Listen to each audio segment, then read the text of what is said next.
ঘুম থেকে উঠে আমি গিয়েছিলাম ফ্রেশ হওয়ার জন্য। এসে দেখি এলাহি কাণ্ড। দুইজনের জায়গা ছেড়ে আমার ছোট ছেলে রীতিমতো বড় ছেলের গায়ের ওপরে যে পা দিয়ে এরকম লাথি মারছে, আর বড় চুপ মেরে আছে।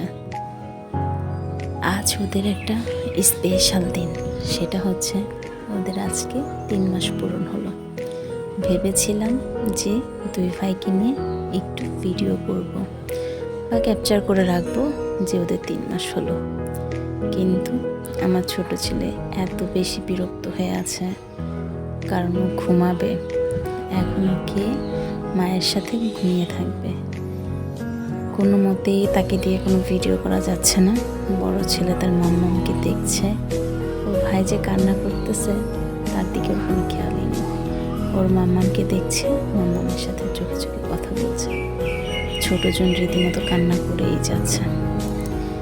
বড় ভাই এত হাত দিয়ে ডিস্টার্ব করাতে আমি ভাবলাম যে ওর হাতটা একটু সরিয়ে ছোট ভাইকে কাছে দেয়, কিন্তু তাতেও হলো না।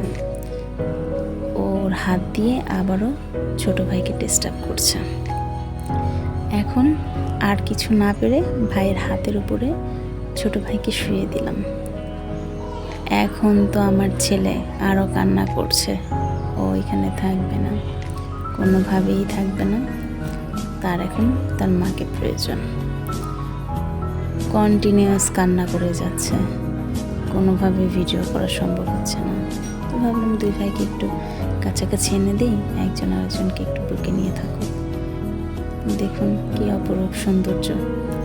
দুই ভাই কাছাকাছি যাওয়াতে ও কিছুটা ঠান্ডা হয়েছিল, এখন আবার কান্না করছে, শুধু মা করছে। ওর অনেক ঘুম পেয়েছে, তো এই জন্য এত ডিস্টার্ব করার পরও আমার বড় ছেলে তার মামার কাছে গিয়ে হাসি খুশি খেলা করছে। এখন ওদের সাথে একটু কথা বললেই ওরা এসে দেয়, গাল ধরলেই হাসে।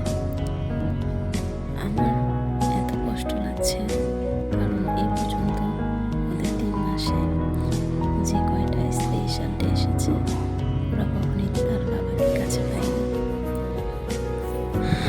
আমি চাই আমার বাচ্চারা তার বাবার পরিপূর্ণ ভালোবাসা পায় এবং বাচ্চারা তার বাবাকে পরিপূর্ণ ভালোবাসতে পারে। একটা সন্তান বিকাশের পেছনে সবচেয়ে বড় অবদান থাকে তার বাবার। এই সময়টা যদি সন্তানরা তার বাবাকে কাছে না পায়, তাহলে তাদের নানান ধরনের সমস্যার সম্মুখীন হতে হয়। তাই আমি চাই ওর বাবা ওদের কাছে সবসময়